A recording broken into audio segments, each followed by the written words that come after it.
राज्यभरात बिबट्यानं थैमान घातला. जुन्नर भागात अक्षरशः 10 ते 15 माणसं बिबट्यानं ओढून नेले, गिळले. जनावराचं तर सांगूच नका, एवढे नेले.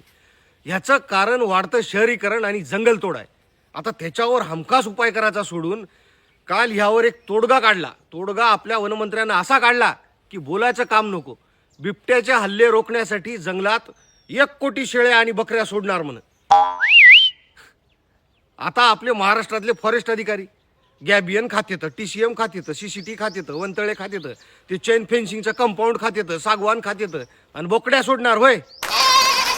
जंगलात फक्त उरलेले हाडकन चमडीत जाणार. मग आता काय करा साहेब, डुकरायसाठी की नाही जंगलात ऊस लावा, वानेरायसाठी स्ट्रॉबेरी लावा, पाखरायसाठी ज्वारी पेरा आणि अस्वलीसाठी मोवाळाच्या पेट्या लावा. शेतकऱ्याच्या सुरक्षेसाठी. माणसं झाले, बिबट्या झाल्या, आता बाकी जनावर पण चुत्या बनवून टाका.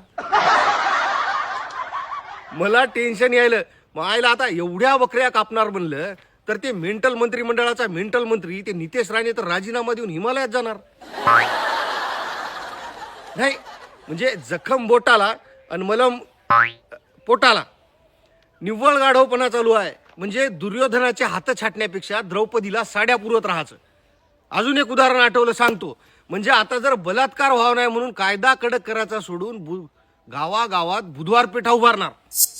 ते असंच आहे ते सेम.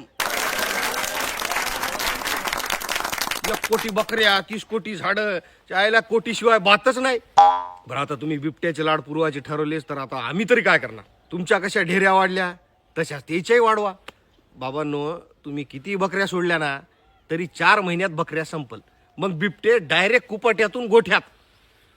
बिबट्या भित्र प्राणी असते हो. भेवाडलं की भीते. मोदी कसं पत्रकारांना भीते, आणि तसंच बिबट्या फक्त रक्त पिते. मासात त्याला काही जास्त इंटरेस्ट नाही. एक बिबट्या दिवसभरात किमान 100 बकऱ्या मुरगाळून टाकते.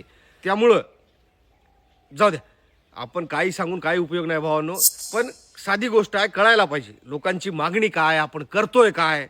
कावळ्याच्या हातात दिला कारभार आणि त्यानं पूर्ण हागून भरवला दरबार.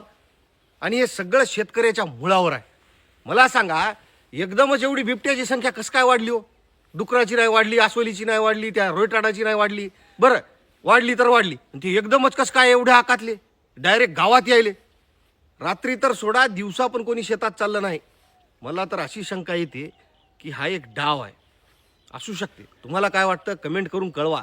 तुमच्या जिल्ह्यात किती बिबट्या आहे, कुठं कुठं काय काय केलं ते पण सांगा. फॉलो करून ठेवा.